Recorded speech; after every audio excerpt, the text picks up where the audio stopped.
According to the United Nations Women, Asia and the Pacific, women's political participation is a fundamental prerequisite for gender equality and genuine democracy. It facilitates women's direct engagement in public decision-making, and it is a means of ensuring better accountability to women. There's this common proverb that says you cannot shave a man's hair behind him. The man must be physically there. He must be mentally prepared for you to shave the head. It's to say that the men folk do not understand the dilemma, the challenges, the problems that posing themselves before the women in Nigeria. It is only a woman that knows where her shoes pinches her most. And that is to say, a lot of obnoxious laws, a lot of very archaic laws that's supposed to have been repudiated, that are supposed to have been thrown into the garbage, are still existing on how women must move on with their lives, on how women must participate in actual decision-making process. So, if you don't bring the women to the parliament, for example, how does a man, I have a husband, do you think my husband knows what I go through as a woman? Does my husband understand in depth how I should take care of my children? And when I talk about children, I talk about nurturing the children in a larger setting, Nigeria by extension. You know that the home is the basic unit of every society. So when you say the home is the basic unit, is to say you do not run a home just by mere having a man at the ends of affairs. It is run effectively by the two gender. So by extension, how can you run the affairs of a nation without the women being part and parcel of that policy, day-to-day laws and bills that are necessary for repositioning the plight of the women, the plight of the youth, because the youth and the women go pari passu. Governance is everybody's business, even though depending on the level of governance. And at whatever level you are looking at it, no portion of the population should be left out in governance. Governance is for the benefit of the people. And if it is for the benefit of people, every Nigerian has the right to lead in governance. We have a democracy that is one-sided, and so we are asking at this moment that women should be included at the decision-making table, especially now that we are talking about constitutional amendment. Women should begin to galvanize ourselves and ensure that we are at the center of this constitutional review. The bill for the reserve seat is already there in the National Assembly, and a lot of momentum, a lot of buy-in that women have gotten from the leadership of the 10th Assembly. And because of the importance of which they feel women will bring to the table, that is why this bill is being considered for adoption.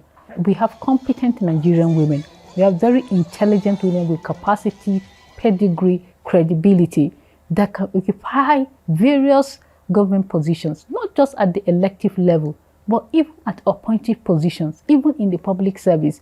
Women are doing well. And so I feel women should be given that position to equally, side by side, work together with men. Because men alone, I feel they cannot move this country forward. They need the support of women and the perspective of women. As compared to countries on the African continent, the global south and the world at large, Nigeria has been recording very low participation of women in both elective and appointive positions. A core principle and value shared by all democracies entails the inclusion and involvement of women as equal participants in the decision-making that affects their lives and their communities. This is both a right issue and an issue of fair recognition on participation and democratic integrity. NDI 2021. It is an anomaly in a nation where you have almost 50% of the population as women. Such a nation will have what I call about 2% of its representation in the parliament. How do you justify this? It is very, very abnormal. It is a national embarrassment and really a huge shame to my nation, my dear country. In the Senate, as we speak today, you have just 4 women. In fact, one was suspended. They opened the office for her. Hopefully, she will start attending the plenary. How do you want to protect the women's interest? How do you want to make a law to scale through a bill? Because usually it starts as a bill. How do you want such bills that affect the plight, the yearnings, the aspirations of the Nigerian women? How do you expect it to flow freely when you have 105 men against 109? There's a lone voice in the wilderness. It's a dead bill on arrival. And that's what you have seen the trajectory. I remember during the last dispensation, the former First Lady, Dr. Aisha Buhari, had to lead a delegation to the National Assembly to plead with the men on the bill on gender opportunity equality bills and the child rights bills and bills that have a lot to do with the female gender. Unfortunately, those bills were thrown into the trash bin. This is the dilemma of the Nigerian woman. I'm a very strong advocate for the plight of the women. I don't see myself as a feminist, as it were, but I will use all that I have to make sure I fight, I lobby, and I help in bringing women to the front runner of every national discourse in this country. And you cannot do that without bringing them into the parliament, which is first and foremost where laws are made. And it is high time the Nigerian leadership look at this thing from a very objective point of view and give the Nigerian women their dues. A lot has to be done. The present assembly, we've never had it this bad. The entire women are less than 4%. At the Senate, we have 109 senators, but only 4 women. In the Green Chamber, House of Reps, we have less than 4% also in the House of Reps. So how can we be talking about elective position and then mostly the women, the half of our population, do not have a say? You know that the parliament has a very strong presence in terms of legislation, in terms of oversight functions, in terms of governance structure. And so if legislators need to make law that will be inclusive and there is no voices from the women and women are left out, I don't think that is fair to Nigerian women. Reasons for low participation of women in politics and governance. Patriarchal nature of the Nigerian society. Social cultural belief that the role of women does not go beyond household matters. This fosters a mindset in women that taking up positions in authority outside the home is wrong and unthinkable. Large amount of time required in active politicking, domestic demands, and involvement of women in corporate jobs, civil service, and businesses inhibits women to favorably compete with career politicians. Domestic responsibilities weighed more on women, affording them limited time for politicking. Nature of politics in Nigeria views perception as a dirty game, one filled with corruption, deception, smear campaign, and violence.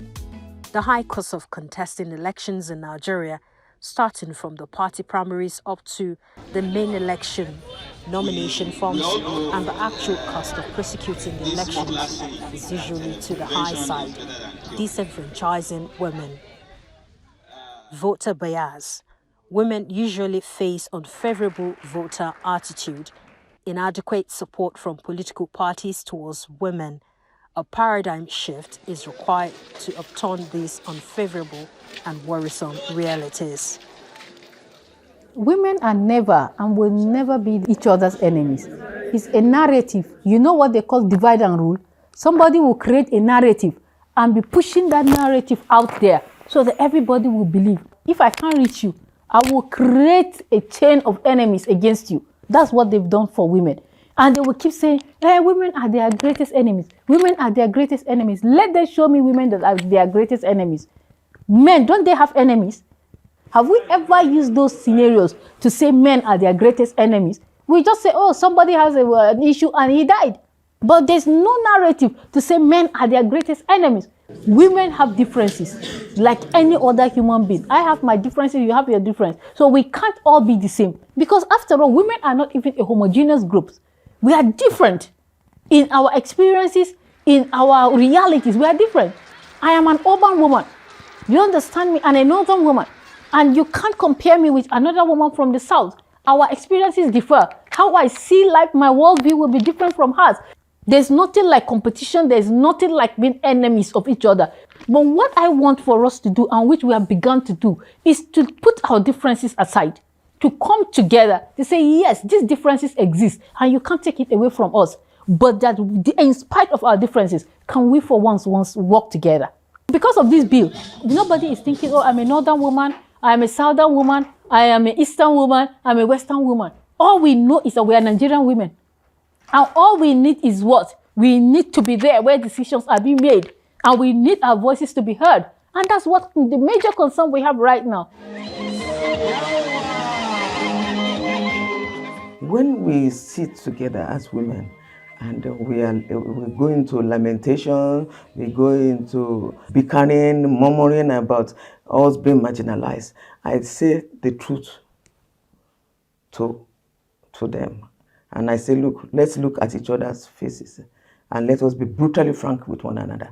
Yes, that happens. I have seen a few instances when women actually are the ones that are the protagonists in pulling other women down. And I sit down, I wonder, I've had some very terrible experiences that I have had to call some women to order. What do you intend to achieve by not standing by the woman? If your child misbehaves and goes to somewhere he's not supposed to go and he gets injured, as a father, as a mother, what you do first and foremost is to just quickly rescue that child from that danger, and then you now begin to fight that child. So when a woman does something wrong, or is seem not to be, behaving up to expectation as a woman, the onus lies on us as women to rally that woman. I don't care whatever the woman may have done. You must, first and foremost, because you belong to that gender, that is your own sex. If it happens to her, don't be surprised. It will happen to you in the future, or happen to somebody that is very close to you. So I tell the women, can't we just rally around that woman? Can't we protect her? Can't we lobby for her? Can't we campaign against injustice against one woman? Because injustice against one woman is injustice against every other woman. In a bold and courageous move, the concept of reserved seats for women came up due to the cross-fertilization of ideas among women groups, civil society organizations, gender activists, amongst other relevant stakeholders. There is no gainsaying the fact that the reserved seats for women bill is gaining momentum and traction due to the dedication and firm commitment of stakeholders, Women form a lot of pressure group to come and have a conversation with the leadership to understand why it is important for this bill to scale through. And definitely because we have a very gender sensitive assembly, both the speaker and the deputy speaker are men who we call he for she, gender champions that are willing to listen to Nigerian women. And they demonstrated this not as just hearing us, but they translated it into action. That now this bill has been one of the key constitutional amendment provision that is already tabled before the National Assembly. So we are happy, and we will not go back and relax until this bill is passed into law. Initially, we wanted 101 seats to be created, but after the permutation, we needed each senatorial zone to present one woman. So as it is, I think we are left with 75 or so number of women, which to me, is a very good way of starting. It might not be a perfect approach, but it's good because we have to start somewhere. Because at the end of the day, we'll have substantive number of women in the parliament. And you know what that does? It brings a lot of progress to the nation. Economically, Nigeria's GDP will change. In terms of governance, structure, everything is going to take a new shape because we are going to infuse the perspective of women, which before now, men don't even listen at the parliament because it's all about numbers. When they are voting for bills or whatever, if you are just less than 4 in a population of 100 plus, that means 105 people will have a say more than the 4 people that are there. Nationwide advocacy, public education, meaningful and high-power engagement with critical players in Nigerian's political landscape aimed at galvanizing support and acceptance for the reserved seats for women bill. This thing is not a one-straitjacket approach. It must be multidimensional. It is not just about reserving the seats. That's one option, which I expect the leadership of the National Assembly to be more intentional about. They must be more deliberate about it. And I've been following activities of the Constitutional Review Committee. I think if they follow this trajectory with the momentum is gathering, I believe that the leadership of the National Assembly will be able to pull it through. It is not just about the National Assembly. I expect our political parties to have taken the bulls by the horns, to have made this a core priority of the political parties, for them to deliberately enshrine this reserved seats in the party constitution. Once you're able to harness this, package it and put it, enshrine into the party constitution, the National Assembly would have even not had much to do with it, because the party is the one that gives platforms to aspirants, to their candidates. They determine who flies their tickets. They determine who runs on their platform. If our political leaders, party leaders, are able to stop playing lip service to this matter, it would have been a done deal many years back. But the political parties just talk about it. You see them, they flaunt it because they want to use us. I use that word, use, because they know we carry the voting capacity and we are the ones that are capable by God's own natural endowment. We can campaign. Women are great mobilizers. So you see them, they will lie to us, they will make us dance for them. And I've said that enough of the dancing for the men. It's now time for the men to dance for the women. How do they dance for the women? You dance for the women by bringing them onto the table. Advocates of reserved seats for women bill wants Nigerians to view this initiative not with the lens of being merely a gesture of goodwill or charity. Rather, it should be perceived as a fundamental aspect of fairness, equity, and nation building. Nigerian women have always been very active You can remember the Aba women riot. Women like Mama Fumi, Layo Ransom Kuti, Gambo Sawawa, Margaret Epo, these are wonderful, great women that have made major stride, but their history is not being told. When you talk about Nigerian independence, you talk about the late Sir Ahmadu Bello, we talk about Namdi Azikwe, we talked about Tafawa Balewa and the rest of them. But you forget that women have also played major role for our independence. So what I really want us to do is to begin to document the success stories of women. Nigerian women have contributed to what this nation is now.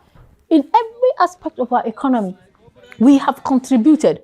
And so we also need to celebrate and also recognize this contribution to nation building. Because if we continue to put history aback and feel women have not done anything, we are not going to be fair to ourselves. And history will not be kind to us. And also know that women can do what men can do. We are not saying even better, but you can do, we can do, and together we make it better. Politically, Nigerian women are yet to take their pride of place in the way and manner the country is being governed. In stemming the tide of this lackluster engagement, involvement and participation of women in governance, widespread grassroots campaign and advocacy are to be sustained. This is to elicit the buy-in of the entire National Assembly across various political parties, leadership and members of state assemblies, state governors, and millions of Nigerians. Women have everything that it takes for them to be there. But for whatever reason, the women are not there. Politically, the women should compete favorably with men. You know that women don't have that resources. They don't have the money. Politics is expensive. We don't have the money. We have the critical mass to mobilize women. And if you don't give people money or you don't offer certain things to people, because poverty has been weaponized, and many people feel for you to contest an election, you have to come and give them wrappers, rice, or you distribute some things before they vote you. Not that the people at the National Assembly are better than women, but because when it comes to level playing ground for us to play politics with them, Nigerian women, we can't get it. Let there be an affirmative action. Let there be certain percentage. Let there be quota provided for women. Other countries have done it. Rwanda has done it, which is a success story and a model across the world. Tanzania, right now, they are doing it. South Africa is there. Even Senegal is doing it. So why can't Nigeria do it? We are the giant, supposedly the giant of Africa. So we have to lead by example, whereby our women will have a say in lawmaking, in oversight functions, in governance.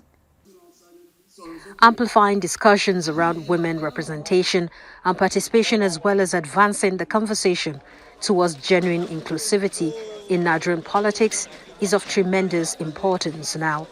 More than ever before, this will galvanize all necessary steps, stages, and strategies in seeing that the reserved seats for women bill is not only transformed or metamorphosed into an act of the National Assembly, but also codified into an extant law of the land by absorbing it into the Constitution of the Federal Republic of Nigeria. No stone should be left unturned in attaining this milestone. The governors have been the ones dictating the tunes of political parties in their various states. They are considered the party leaders at their various states. And because they are the ones that fund the political parties, the parties go cup in hand begging for finances because the political parties have not been able to put their acts together to have a machinery that will generate funds for them. A political party should be self-sustaining. The governors determine who goes to the National Assembly. The governors determine who becomes a local government chairman. And because a governor, some governors, and I want to say some governors don't like strong women. Women that have the capacity to think, sound, articulate women. Some men feel threatened by them, and there's no justification for that.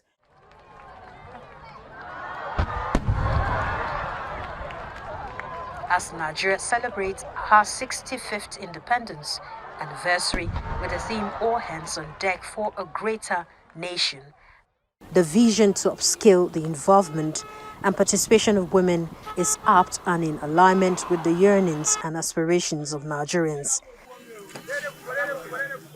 As soon as this bill is passed, you will see what is going to happen.